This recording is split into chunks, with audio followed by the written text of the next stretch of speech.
You know, you're at the pub and you're saying she'll be first past the post. Really, truly, you couldn't be more wrong.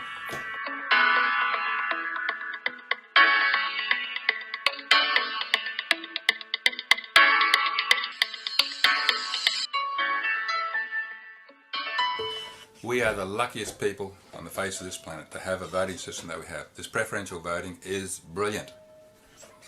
Okay? You don't believe me? Hopefully by the end of this little clip, you will believe me.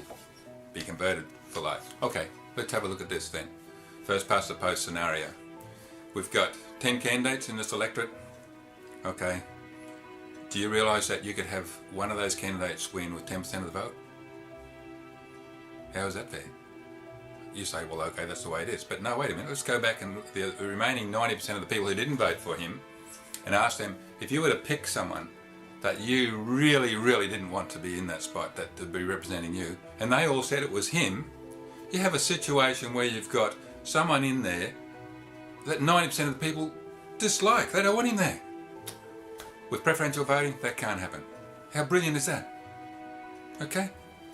They get to choose. If their first preference isn't chosen, they get to go to their number 2, and you couldn't get fairer. Okay, let's give an excellent example.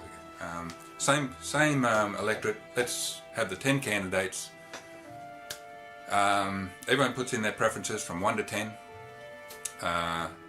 So polling booth closes. We collect all the ballot papers and we stack them in the piles for wherever people have voted as their number 1 preference. Okay. The first thing we do. You sit back. Has anyone got 50% of the vote plus 1?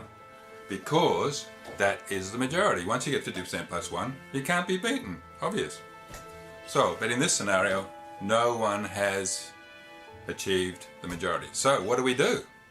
Okay, how do we distribute preferences? We go to the candidate with the least number of votes. We grab his pile, physically grab his pile and say, well, okay, who did they vote as number 2 preference?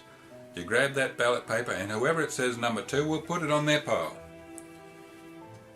The same as if they'd voted a 1. How brilliant is that? Unbelievable. Okay, let's have a look. Has anyone got 50% plus 1? No, still not. So, who's got the least number of votes now out of the 9 remaining candidates? Let's say it's candidate number 7. Pick up his pile. Let's go through. Second preference haven't been used, so we'll put them out. Your vote before you missed out, your second preference went to number 7, so you're very unlucky with the people you choose. But anyway, we pick up his pile. Because your vote second's already been used, we'll go to your number 3rd preference. We'll grab that ballot paper, and whoever you said you want as your number 3rd preference, we'll put it on top of their pile, the same as if it was a number 1. And we'll go right through all the ballot papers again. Distribute them out amongst the remaining 8. Once that's done, we'll have a look. Has anyone achieved 50% plus 1? And we'll keep doing that until someone wins. How brilliant is that? First past the post. Give me a break.